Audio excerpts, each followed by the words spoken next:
Hey guys, Coach Jack here. So today what we're going to be going over is how to fix bulging discs with no surgery.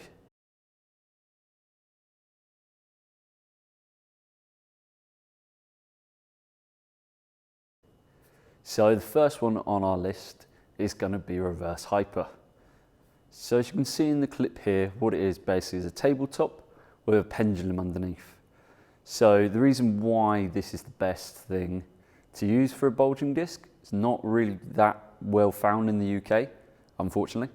But as you can see, you put your top half of the body onto the top of the pad, and then your hips actually get dragged under as the pendulum pulls you through. Okay, so it's like a reverse kettlebell swing. So what this does, as it pulls your hips, actually tractions your lower back and the rest of your spine really, but mostly the lower back.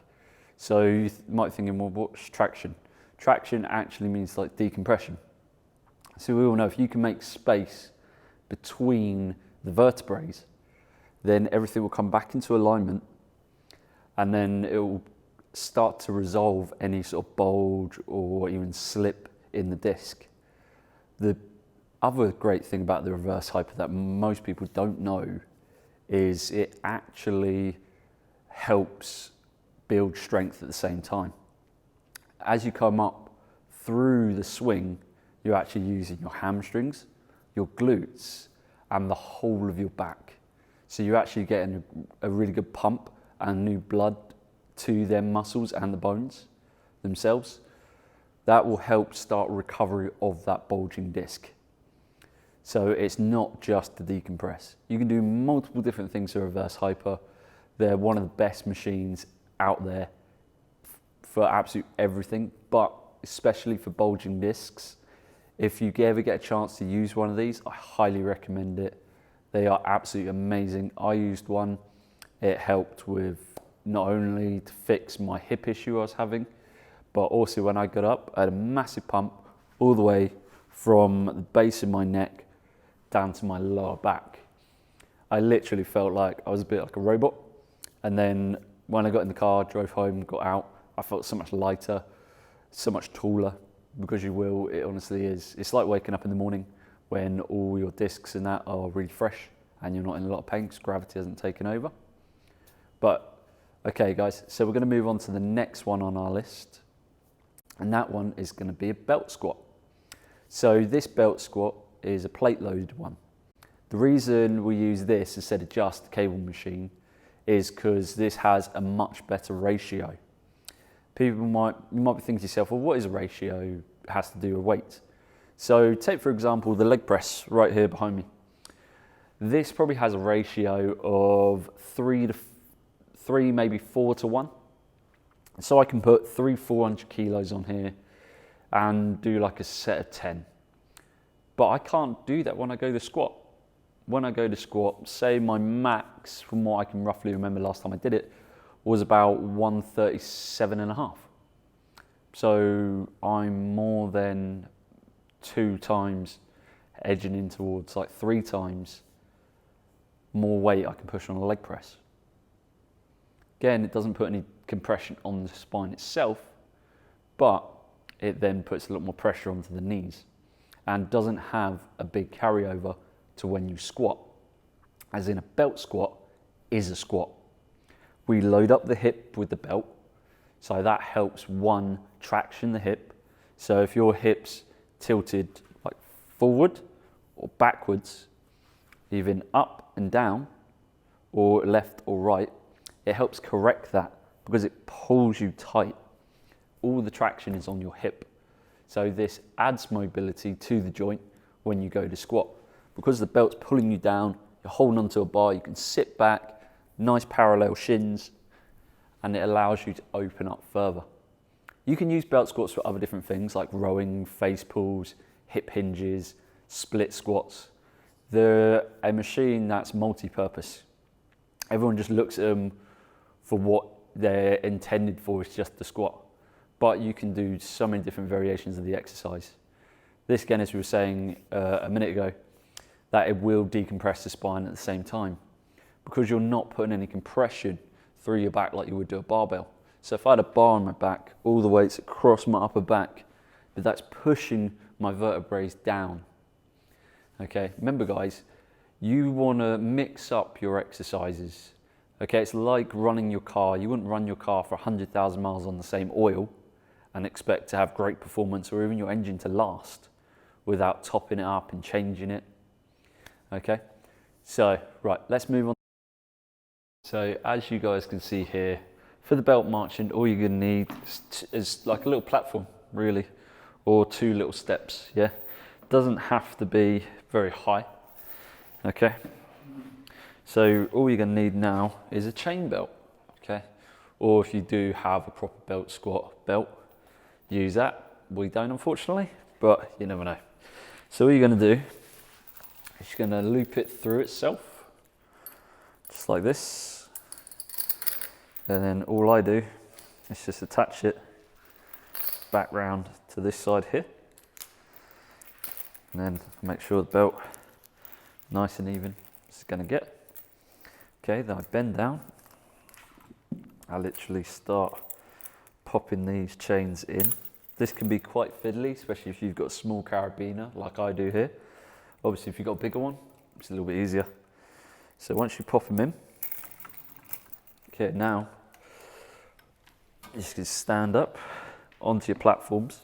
Make sure this is like right down onto that lower part, just above your glutes.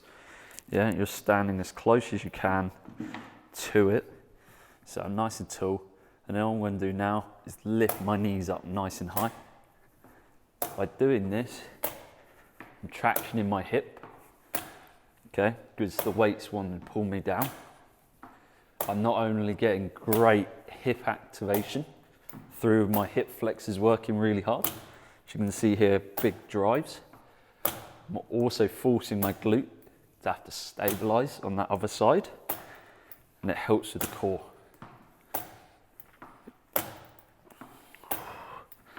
If you don't have to hold on, great. You know, you will get tired from this. That's just going to add a bit more instability.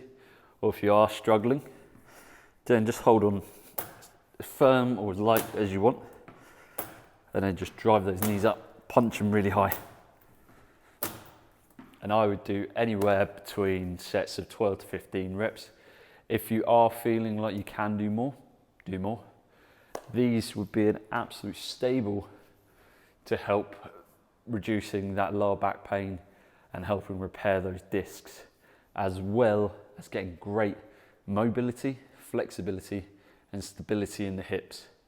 And because we're putting the weight through it, like on the reverse hyper, that we're actually gaining strength at the same time with all of these movements. That's the great thing about these. Okay, so let's move on to the next one. So this next one, guys, is going to be a belt kettlebell walk. Okay, so all you're going to do, grab your chain belt. There's a couple of different ways you can do this.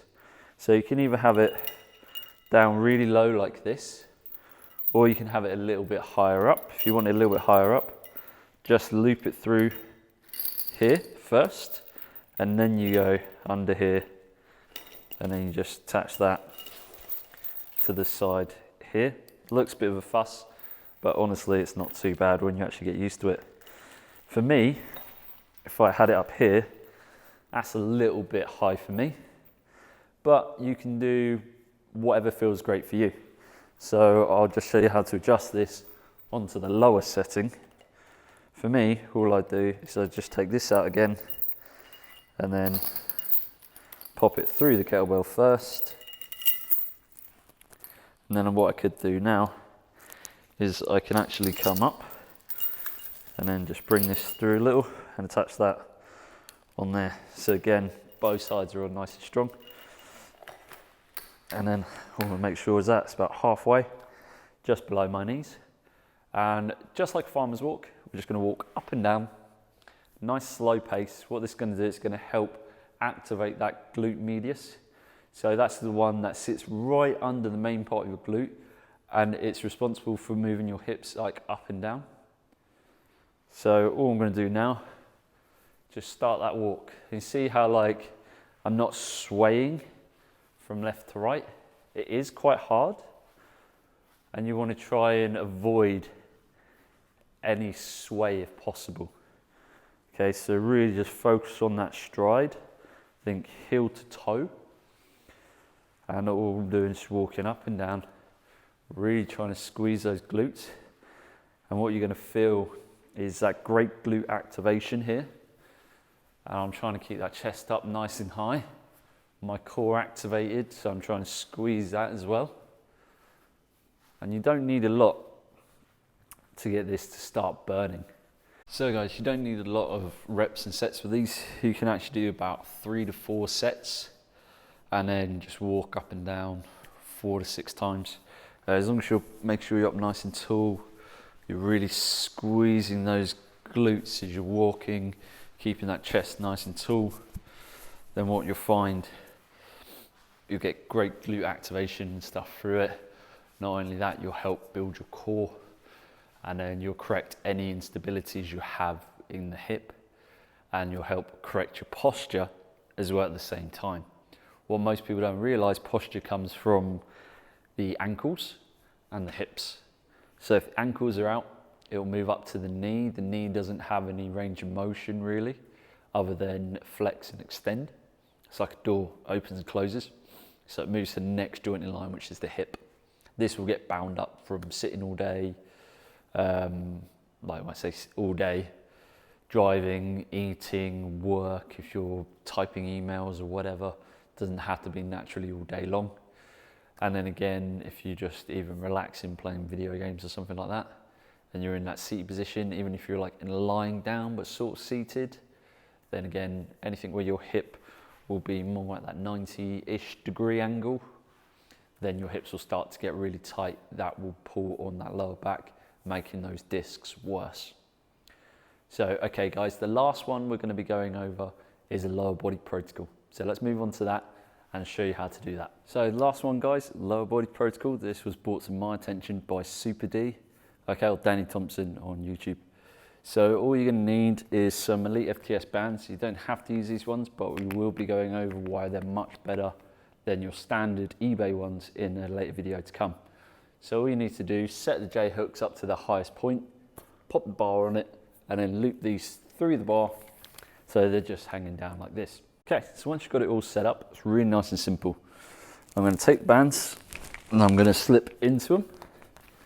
Then I'm just going to make sure that I place them roughly around my lower back, just like that. Now I'll hold on to the top here. All I'm going to do now is I'm going to lean back and walk forwards. And when I can touch the floor or the bottom of the squat rack, I'm just going to do that. Bring my feet up. I'm going to make like a little diamond. So now what's happening, the band is actually pulling my hips up, decompressing my spine. And then from here, I can actually like move my hips around. I do it clockwise, anti-clockwise. And now I can actually move my legs out to the side. I can do one at a time, like that, alternating. Okay, or I can do both. I can come out, I can camp here.